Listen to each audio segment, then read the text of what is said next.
পবিত্র মাহে রমজানে রোজাদারদের সম্মানে প্রতি বছরের ন্যায় এই বছরও কিশোরগঞ্জ জেলার প্রবাসীরা একত্রিত হয়ে ইফতার মাহফিলের আয়োজন করে।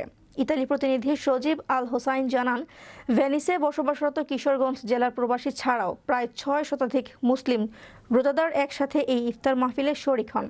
শুক্রবার ভেনিসের বাইতুল মামুর জামে মসজিদে আয়োজিত ইফতার মাহফিলে আগত মুসল্লিদের স্বাগত জানান কিশোরগঞ্জ জেলাবাসীর পক্ষে কিশোরগঞ্জ জেলা সমিতির প্রধান উপদেষ্টা আব্দুর রাজ্জাক, আব্দুল মান্নান, কিশোরগঞ্জ জেলা সমিতি ও ভৈরব সমিতির সভাপতি সুলেমান হোসাইন, আব্দুল্লাহপুর আঞ্চলিক সমিতির সাবেক সভাপতি তাজুল ইসলাম, কিশোরগঞ্জ জেলা সমিতির সাধারণ সম্পাদক মশিউর রহমান, আব্দুল্লাহপুর আঞ্চলিক সমিতির সভাপতি মতিউর রহমান, সাধারণ সম্পাদক নুয়াদ শরীফ, ভৈরব সমিতির সাধারণ সম্পাদক তহিদুল ইসলাম আপন, ভৈরব পরিষদের সাধারণ সম্পাদক সেলিম আহমেদ সহ আরও অনেকে ইফতারের পূর্বে রমজানের উপর আলোচনা করেন এবং বিশ্ব মুসলিম জাতির জন্য ও সকল রোজাদারদের সুস্থতা কামনা করে মোনাজাত করেন মসজিদের ইমাম মাওলানা আব্দুল আজিজ।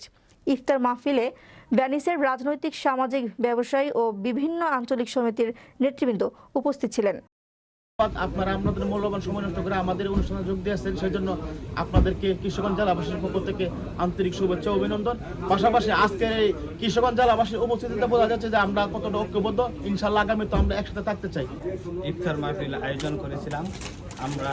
আজকে যারা উপস্থিত হয়েছেন সবাইকে ধন্যবাদ জানাচ্ছি। সবাই ঐক্যবদ্ধভাবে ভবিষ্যতে যাতে আমরা যারা একত্রিতভাবে আজকের ইফতার মাহফিলটা করেছি, ভবিষ্যতে যে কোনো কার্য আমরা যাতে একসাথে করতে পারি, সবাই আমাদের জন্য দোয়া করবেন।